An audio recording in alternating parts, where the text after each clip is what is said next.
Hello दोस्तों, स्वागत है आप लोग का हमारे चैनल एसएससी ड्रीम स्टडी पे। दोस्तों आज आपकी बीएसपी एससीएल एग्जाम 2025 के 25 जून के थर्ड शिफ्ट का भी एग्जाम खत्म हो चुका है, जिसके GK GS reasoning math Hindi और इंग्लिश और कंप्यूटर के जितने रियल प्रश्न हमें मिले हैं उनका एनालिसिस हम आपके लिए लाए हैं।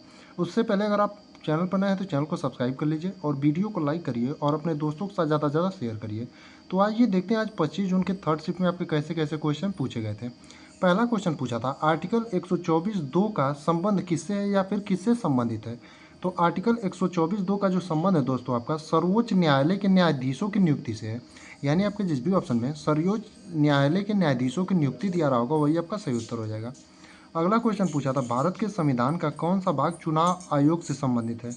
यानी कि भारत के संविधान का कौन सा भाग चुनाव आयोग से संबंधित है, ये क्वेश्चन आपका पूछा था। तो आपका जो सही उत्तर हो जाएगा भाग 15 हो जाएगा। भाग 15 जो है आपका चुनाव से भी संबंधित है और आपका चुनाव आयोग से भी संबंधित है, यानी कि दोनों से संबंधित है। अगला क्वेश्चन था अनुसूचित जाति संघ की स्थापना किसने की थी। यानी अनुसूचित जाति संघ जो है उसकी स्थापना किसने की थी, ये क्वेश्चन आपका पूछा था। तो जो आपका अनुसूचित जाति संघ है दोस्तों, इसकी स्थापना आपका डॉक्टर भीमराव अंबेडकर ने किया था। यानी आपके जिस भी ऑप्शन में डॉक्टर भीमराव अंबेडकर दिया रहा होगा वही आपका सही उत्तर हो जाएगा। और कब किया था, तो आपका 1942 में। यानी कि अगर आगे आने वाले दिनों में पूछ दे आपसे कब किया था, आपका 1942 में। बाकी अगले प्रश्न पे चलते हैं। तो अगला प्रश्न आपका जो पूछा था ये आपका दूसरे शिफ्ट में भी पूछा था कि जलवायु सम्मेलन 2024 कहाँ हुआ था। यानी कि आपका COP29 के नाम से भी इसे जाना जाता है। ये जो है आपका कहाँ हुआ था, तो आपका बाकू अजरबैजान में हुआ था। यानी आपके जिस भी ऑप्शन में बाकू अजरबैजान दिया रहा होगा दोस्तों वही आपका सही उत्तर हो जाएगा। यानी कि जलवायु सम्मेलन 2024 कहाँ हुआ था, तो आपका बाकू अजरबैजान में, जिसको COP29 के भी नाम से जाना जाता है। यानी कि जलवायु सम्मेलन को जो है COP29 के भी नाम से जाना जाता है। एक क्वेश्चन आपका पूछा था किस समुदाय की आबादी का सबसे बड़ा हिस्सा शहरी इलाकों में रहता है। यानी कि किस समुदाय का जो है, यानी कि कौन सा ऐसा समुदाय है जिसके आबादी का सबसे बड़ा हिस्सा जो है शहरी इलाकों में रहता है, ये क्वेश्चन आपका पूछा था। तो इसका जो आपका सही उत्तर हो जाएगा जैन समुदाय हो जाएगा। यानी जैन समुदाय का जो सबसे बड़ा हिस्सा आबादी का होता है वो शहरी इलाकों में रहता है। यानी कि आपके जिस भी ऑप्शन में जैन समुदाय दिया रहा होगा वही आपका सही उत्तर हो जाएगा। अगला प्रश्न आपका कंप्यूटर से पूछा था SMTP का फुल फॉर्म क्या होता है। यानी कि SMTP का पूर्ण नाम या फिर फुल फॉर्म क्या होता है, तो आपका सिंपल मेल ट्रांसफ़र प्रोटोकॉल होता है। यानी आपके जिस भी ऑप्शन में सिंपल मेल ट्रांसफ़र प्रोटोकॉल दिया रहा होगा दोस्तों वही आपका सही उत्तर हो जाएगा। यानी कि SMTP का जो आपका फुल फॉर्म होता है सिंपल मेल ट्रांसफ़र प्रोटोकॉल होता है। बाकी अगले प्रश्न पर जाने से पहले आपसे कहना चाहेंगे कि अभी तक अगर आप लोगों ने चैनल को सब नहीं किया तो कर लीजिए, क्योंकि यहाँ पर जो आपको हर एग्जाम का एनालिसिस और जो आपको उससे रिलेटेड कोई भी नोटिफिकेशन हो या फिर रिजल्ट से जुड़ी जानकारी हो सब कुछ बताया जाता है। अगला क्वेश्चन पूछा था भारत में यूथ को लैब अटल इनोवेशन मिशन किसके सहयोग से लॉन्च हुआ। यानी भारत में जो है यूथ को लैब अटल इनोवेशन मिशन जो है वो किसके सहयोग से लॉन्च किया गया था, ये क्वेश्चन आपका पूछा था। तो इसका जो आपका सही उत्तर हो जाएगा नीति आयोग के सहयोग से लॉन्च किया गया था। यानी आपके जिस भी ऑप्शन में नीति आयोग दिया रहा होगा दोस्तों वही आपका सही उत्तर हो जाएगा। यानी कि ये जो है नीति आयोग के जो है सहयोग से लॉन्च किया गया था। अब अगला क्वेश्चन पूछते हैं, माफ करिए देखते हैं। तो पूछा गया था 2024 T20 वर्ल्ड कप का वेन्यू क्या था। यानी कि 2024 का जो T20 वर्ल्ड कप हुआ था उसका वेन्यू क्या था, ये क्वेश्चन आपका पूछा था।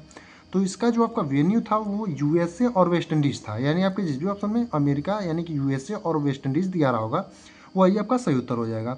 बाकी अगर आगे आने वाले दिनों में आपसे पूछ दें 2024 T20 वर्ल्ड कप की विजेता टीम कौन थी, तो आपकी भारत थी। और उप विजेता जो टीम थी आपकी माफ कर साउथ अफ्रीका थी। यानी कि विजेता अगर पूछे तो भारत थी और उप विजेता आपकी साउथ अफ्रीका थी। अगला क्वेश्चन था रात्रि का परिवाचिक क्या होता है। यानी कि रात्रि का जो परिवाचिक है वो क्या होता है, तो ये जो है आपका ऑप्शनल बेस्ड क्वेश्चन है। आप लोगों में से जो भी लोग पेपर देकर आए होंगे वो लोग कमेंट करके ऑप्शन बताएंगे कि आपका ऑप्शन क्या कह दिया था। बाकी कुछ आपको रात्रि का परिवाचिक बता देते हैं, जैसे निशा, रजनी, यामिनी, तमी, त्रियामा, ये होते हैं। तो बाकी आप लोग कमेंट करके बताइएगा कि आपके ऑप्शन क्या क्या दिए थे। एक क्वेश्चन आपका पूछा था वैली का सिनोनिम्स क्या होता है। यानी कि जो वैली होता है इसका सिनोनिम्स क्या होता है, ये क्वेश्चन आपका पूछा था। तो वैली का ये भी जो है आपको ऑप्शनल बेस ही है। वैली का सिनोनिम जो होता है रेविन और होलो होता है। बाकी आप लोग कमेंट करके बताइएगा कि आपके ऑप्शन में क्या दिया था। बाकी हिंदी में आपके पैसेज उसी प्रकार से 5 क्वेश्चन जो है पैसेज से पूछे जा रहे हैं और इंग्लिश में भी आपके 5 क्वेश्चन जो है पैसेज से पूछे जा रहे हैं। बाकी आपका एंटोनिम सिनोनिम्स यानी कि परिवाचिक और विलोम सबसे भी क्वेश्चन यहाँ पर पूछे जा रहे हैं। एक क्वेश्चन आपका पूछा था इंग्लिश में इंडिपेंडेंस का सिनोनिम्स। यानी कि इंडिपेंडेंस का जो है सिनोनिम्स क्या होता है, तो आपका इंडिपेंडेंस का जो सिनोनिम हो जाएगा वो फ्री और ऑटोनोमस हो जाएगा। यानी कि फ्री और ऑटोनोमस अगर दिया होगा तो आपका ये सही हो जाएगा। बाकी आपके ऑप्शन में क्या दिया था ये आप लोग जरूर बताइएगा।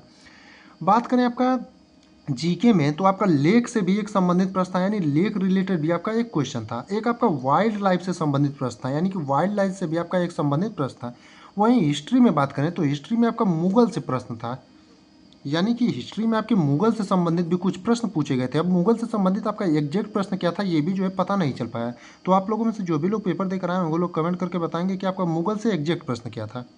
बाकी एक क्वेश्चन आपका पूछा था खेड़ा सत्याग्रह से था। अब खेड़ा सत्याग्रह से भी आपका एग्जैक्ट प्रश्न नहीं पता चल पाया, तो बता देते हैं आपका खेड़ा सत्याग्रह कहाँ हुआ था। तो आपका गुजरात के खेड़ा जिला में हुआ था। और कब हुआ था अगर पूछा होगा तो आपका 1918 में। और किसके द्वारा हुआ था तो आपका महात्मा गांधी जो थे इसका नेतृत्व किए थे। एक क्वेश्चन आपका मुस्लिम लीग की बैठक से था। अब मुस्लिम लीग की बैठक से जो है आपका एग्जैक्ट प्रश्न क्या था ये भी जो है पता नहीं चल पाया है।